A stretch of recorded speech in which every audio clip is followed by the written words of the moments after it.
Staying at Faceit level 10 in CS2 isn't about raw aim alone, it's about smart play and consistent habits. Today I'm sharing 10 tips and advice that keep me climbing and holding that meaningful rank. I'm Louis and we'll start with the bounce method, playing off your teammates and learning to react together, not just playing for yourself. You'll discover how to execute solo plays effectively with smart strafing and counter strafing. I'll walk you through my warm-up routine, including aimbots, grenade deathmatch, and utility mapping using examples like Inferno Banana CT side. We'll talk about recognizing enemy patterns to get kills and build rounds, plus the importance of mastering 2 spots on every map for consistency. Timestamps are below so you can jump to whatever matters most to you. Now, I solo queue a lot in level 10, and the reason I do this is because I'm able to support my teammates because I have developed something called the bounce method. Now, what the bounce method is where you're simply just seeing what your teammates are doing and you're able to react on how they are playing the round. So a good example of this is on Mirage, where at the start of the round, if I see a teammate over here smoke instant window, and let's say I see 2 to 3 players running towards mid, something I want to do is make sure that I'm able to support them. And when you are doing this and focused on this, you're actually baiting a little bit so you can get a lot more kills doing this method. But if I see them running out mid, I'm going to throw at least one flash behind these boxes because I'm not going to expect them to know this certain utility or even expect them to throw any utility at all. So I'm going to be sitting here trying to support them with that flash. And then I just want to stay back and kind of see what they're doing. A lot of people might just come behind boxes and just wait, or they'll just swing down mid like this and run all the way towards connector. And if I see that happening, I still have my extra flash that I can just say, hey, I'm flashing in connector, and you can simply just flash for them. Now, this even works on CT side as well, where you can kind of bounce off your teammates. If I see a teammate just trying to swing off cat and try to fight and I'm the connector player, this is where I would calm and say, hey, I'm flashing over window, let's fight mid. And I can throw this flash, and this player here on cat doesn't even really need to think what's happening because I'm almost reading his mind and bouncing off of his motion, where I see that he's trying to play aggressive cat, and me just telling him that I'm throwing this flashbang is really good support, but it's also giving him the opportunity to play how he wants to play, and it also gives me a good opportunity to use him as information in the round, because if I'm flashing over, I'm obviously swinging a little bit later than he would from cat, so he could swing, maybe get a kill and die to someone else in mid, and I could just swing for a nice easy trade and then run away, basically just baiting my teammate while it looks like I'm supporting him. Now, something that I notice a lot when I play is that people don't really know nades, which is why I mentioned the bounce method before. But even if you're trying to rank up or just keep that high rank that you're in, something you need to do is learn how to solo execute sites, and Ancient is a really good example of that. So basically all you need to do is just ask a teammate to drop you nades, which most of them will, because most of the time, especially in North America, a lot of people don't even know nades because they're not really super competitive players, but there is a few in the lobby that do try to win the round. So like, for example, on Ancient, you really don't even need an extra smoke. You could just have a full belt where for your team, you could simply just smoke short, come over here and molly long,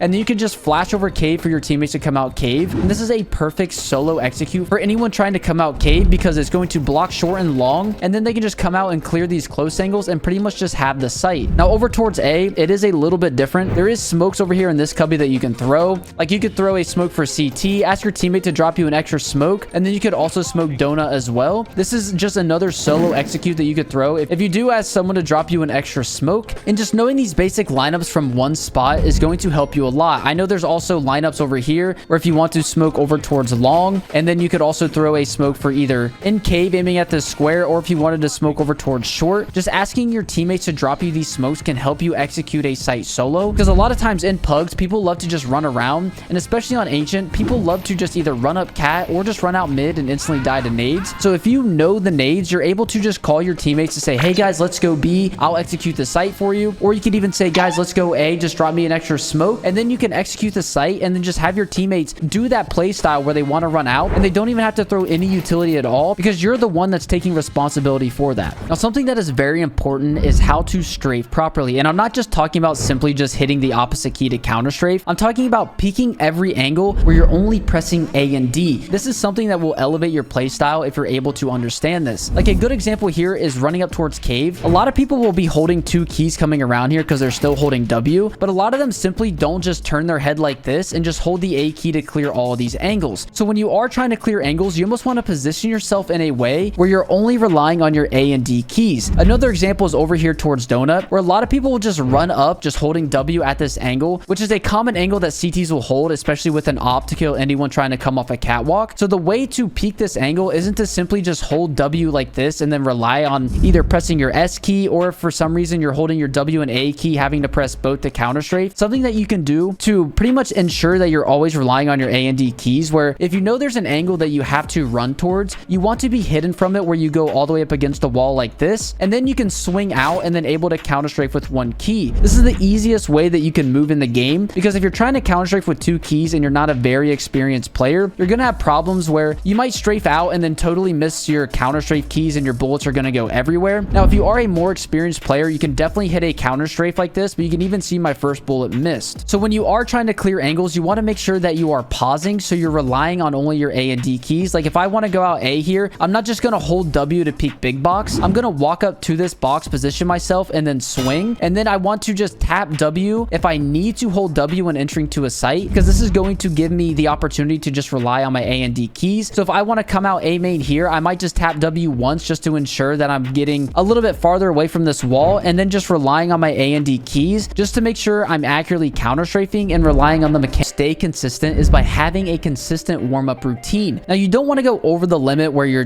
trying to warm up for 30 minutes or trying to deathmatch 500 kills, because that is more training when you start to enter fatigue. So the perfect amount of warm-up time is 5 to 15 minutes, depending on what type of player you are. And I want to show you guys how to simply warm up in Counter-Strike. So in order to create consistency, you need to warm up the same way every single time. So you need to find a favorite workshop map. And right now, my favorite one is the GG Predict Training Hub, which I know Stewie2K also uses. And the way that I warm up is when I get into this map, I'll jump in front of this barrier and I'll simply just stand still, just flicking to bots, warming up my muscle memory. Now, after I do this and kind of feel comfortable, I don't really count the amount of kills. I just do it until I start to almost feel my sensitivity again, because some days my sensitivity does feel fast or too slow. So I just want to make sure that I'm just trying to remember how my sensitivity feels. And then after I do that, what I'll do is I'll just strafe around and flick to bots like this, because this is also warming up my movement. I'm relying on that AD counter strafe, just simply going back and forth. This will also help you on pistol round as well, because you're constantly just hitting AD and strafing like this. And then once I go through that routine, I'll simply just start bursting at the bots while I'm standing still, just to make sure that I'm able to hit headshots and some nice clean sprays, because I'm someone who relies on bursting more than I do spraying, because I actually have a really good headshot percentage. So I just want to make sure that I'm able to warm up the muscle memory of how far I need to pull down when I am trying to burst at someone. And then after I do that, this is when I'll just strafe around and then just snap and burst the heads and pretty much just put everything together that I just warmed up. And this will usually take me 5 to 15 minutes. And then once I'm done with that, I'll pretty much just queue up on Faceit, and then I'll just keep warming up and shooting bots in whatever way I feel until the queue pops, and then I'll just go and join the game. Now, something that every single player should be doing is grenade mapping. And if you guys don't know, in your scoreboard, there's this cycle stats button, and this UD is your utility damage. Now, on a map like Inferno, this is very important. You want to see what type of damage your grenades are doing, because you need to figure out if they're useless or if you need to keep throwing them. So at the start of the round, it's very common that a team might decide to run up banana, and a lot of times people will start the round by just throwing a double click nade like this. Now, you can see that this nade does a little bit of damage, and if I restart the round, and you can see when the next round starts, I did 41 utility damage. Now, this is important because the next round, I can throw the same nade and see if I'm still doing damage. Now, if I throw that grenade at the start of the round where I'm double clicking like this, and the next round I see in my UD that I did 0 damage, that means I either need to delay my nade, or they're playing in another position where maybe they're coming here and tucking broom, or maybe they're somehow getting here in logs and they're not eating the nade at all. So that would tell me that I need to switch up my nade by maybe at the start of the round, I decide to nade deep, because maybe they're just waiting for all the nades at bottom banana, or I simply just decide to nade in another area, like nading over here towards logs, or trying to throw a nade over here in broom. This is very important because this is going to give you free damage, and it's really good, especially if you're playing against good players, because if a good player is able to run a banana with full HP, he's going to be very confident in his duels that he's taking, and he's just going to try to take all the space, and he's going to use a lot of his utility to do it. Now, you can also do this in other areas of the map, like over here towards mid, where maybe you're smoking mid early round and you're throwing nades down mid to see if maybe they're walking up mid, or maybe they always have someone defaulting in Mexi. Simply by using your scoreboard, you can get this easy information without even seeing where anyone is on the map, and it can also give you a good idea on how they're defaulting as well, because if you're not getting any early HE damage on anyone banana, it means they're not playing fast. But if you decide to switch it up and start nading a little bit deeper at the start of the round, and you start to notice some damage, you know that they're just playing a little bit slower, so it can tell you a good idea on how you should be playing on the map. Now, since you can't rely on your teammates, something that you guys need to learn is retake utility, because if you want to stay in a high rank or even just rank up altogether, you want to make sure that you're able to retake sites when your newbie teammates are totally playing on the opposite side of the map. So if you like to play B on Inferno and maybe you're really good at grenade mapping, sometimes you might want to save your utility because you just have total noobs on A. So something that you guys need to learn is basic retake utility, like mollying big pit, or maybe you want to molly back sight by throwing a molly like this. These simple grenades can help you guys a lot on a retake, because if you know how to just flush out common positions, especially on A site on Inferno, which has a lot of goofy positions that people can play, this is going to help you just simply retake the site. And even understanding simple concepts as well, where you could just throw a deep moto smoke like this to be able to come and take the site with your Molotov, will definitely help you out a lot. So if you don't know any, I really recommend that you guys go learn it, or simply just look up Nard out here, and you'll notice that you're able to clutch up a lot more rounds just by simply knowing a few nade lineups. Now, understanding patterns is very important, especially on a map like Dust 2, and especially if you are an opper. So if you are an opper, being able to recognize what's happening in the round can help you get a lot of free kills. Now on Dust 2, it's very common for people to simply just smoke mid doors at the start of the round. So if you can understand this pattern and know that there's usually people going up cat, simply just knowing a lineup to counter this, like breaking the mid door smoke like this, will help you get a lot of free kills. Now another pattern that also occurs is T's love to take long. So if you have a long spawn, you can always go for this corner pick and try to get a free easy kill at the start of the round. Now understanding patterns is simply just seeing the default of the T's and listening to their utility, because you don't even have to see anyone to understand what they're doing. Like a common thing that T's do is they love to come over here and lower, they'll flash off cat and then just take all this space, and then they'll just resmoke mid and then just jump up cat. So if your mid players constantly hear this flash and lower, something you could do is just get boosted for lower and get this free kill when they're trying to take this part of the map. So relying on your teammates' information, listening for grenades, and just seeing what's happening and taking your spawns, it can help you disrupt a lot of certain patterns. Like if you have a good lower spawn and you know that these people are constantly throwing this lower flash, you could just get into lower and just wait for them to creep up where they're positioning for the flash, because a lot of newbie players will just get right here, pull out the flash, and as soon as you hear it being pulled, you can just walk up on this guy scoped in, and then you'll just get your free kill, and hopefully you're able to get away with good teammate support. Now in Faceit level 10, you run into a lot of people that have egos, and they really don't like when you call their spot. So what's important for you guys to do, if you want to be a high rank, or maybe you're wondering how I just keep being 3000 elo and playing FPL, I know how to play multiple spots on every single map. So if you're someone that only knows how to play outside on new, and then maybe eventually you start to rank up and you run into someone who just thinks they're so much better than you, they just totally ego you, and maybe you guys just decide to gap ramp and you're playing 2 outside because this guy has an ego, you need to learn how to also play another position, because even if this guy has some crazy ego and he really wants to play outside, even though that's the only spot you know how to play, you can't gap ramp in any game because it's just such a crucial part of the map. So being able to play more than 2 positions, where if I decided I called outside but I had some toxic European kid on my team, I would simply just say, okay, I'll go play somewhere else, and this will make the game flow a lot easier. So not only do I know nades for outside, but I also know nades for inner. So if someone decided they wanted to play outside over me and I didn't want to argue,